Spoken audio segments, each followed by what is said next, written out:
Assalamualaikum warahmatullahi wabarakatuh. Perkenalkan, kami dari kelompok 1 akan mempresentasikan hasil diskusi kami mengenai teks akademik, yaitu mata kuliah Bahasa Indonesia dengan dosen pengampu Ibu Nurul.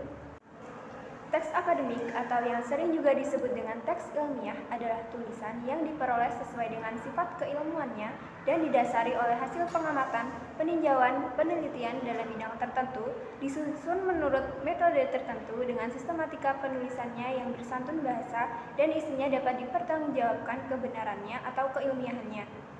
Teks akademik atau teks ilmiah dapat berwujud dalam berbagai jenis, misalnya buku, ulasan buku, proposan penelitian, laporan penelitian, laporan praktikum, dan artikel ilmiah. Jenis-jenis tersebut merupakan genre makro yang masing-masing di dalamnya terkandung campuran dari beberapa genre mikro, seperti teks deskripsi, laporan, prosedur, eksplanasi, eksposisi, dan juga diskusi. Genre makro adalah genre yang digunakan untuk menamai sebuah jenis teks secara keseluruhan, sedangkan genre mikro adalah subgenre yang lebih kecil yang terdapat di dalamnya dan dipayung oleh genre makro tersebut. Berikutnya saya akan membahas tentang tujuan teks akademik. Yang pertama yaitu karya ilmiah disusun dengan tujuan untuk memecahkan masalah tertentu. Yang kedua yaitu karya ilmiah disusun untuk mencapai tujuan khususnya tertentu. Yang ketiga yaitu karya ilmiah disusun dengan tujuan menambah pengetahuan, ilmu, dan konsep pengetahuan tentang satu pokok masalah tertentu. Yang keempat yaitu karya ilmiah disusun dengan tujuan untuk membina kemampuan menulis ilmiah bagi penulisnya. Yang kelima yaitu karya ilmiah disusun dengan tujuan membina kemampuan berpikir ilmiah bagi penulisnya. Berikutnya kita akan membahas tentang fungsi teks akademik. Yang pertama yaitu fungsi pendidikan. Karya tulis ilmiah berfungsi untuk memberikan pengalaman yang berharga bagi penulisnya, sehingga ia mampu menulis, berpikir, dan mempertanggungjawabkan tulisannya secara ilmiah. Yang kedua yaitu fungsi penelitian. Karya tulis ilmiah berfungsi sebagai sarana bagi penulisnya guna menerapkan prosedur ilmiah dan mempraktikkan dalam usaha mengembangkan ilmu pengetahuan. Yang ketiga yaitu fungsi fungsional. Karya tulis ilmiah dapat berfungsi sebagai alat ilmu pengetahuan, tambahan bahan pustaka, dan kepentingan praktis di lapangan dalam satu disiplin ilmu tertentu. Berikutnya saya akan menjelaskan macam-macam teks akademik.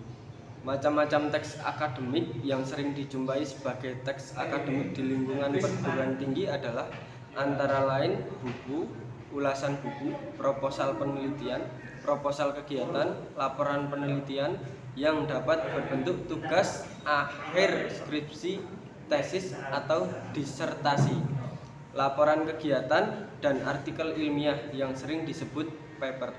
Ciri-ciri teks akademik. Yang pertama, sederhana dalam struktur kalimat. Kalimat inti sederhana merupakan kalimat yang hanya terdiri dari inti subjek dan inti predikat. Yang kedua, padat informasi. Yang dimaksud padat pada teks akademik adalah padat akan informasi. Yang ketiga, padat akan kata-kata leksial. Maksud padat kata leksial artinya dalam sebuah kalimat mengandung makna leksial atau makna kata sebagai lambang benda yang memiliki unsur bahasa lepas dari penggunaan atau konteksnya.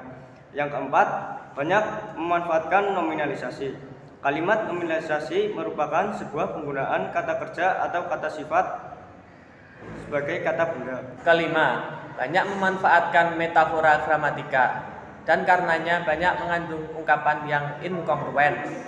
Kalimat metafora gramatika adalah perubahan pengodean atau relokasi pengodean suatu makna yang lazim dengan penggunaan sumber daya gramatikal yang lazim ke pengodean yang tidak lazim menggunakan sumber daya gramatikal yang lazim.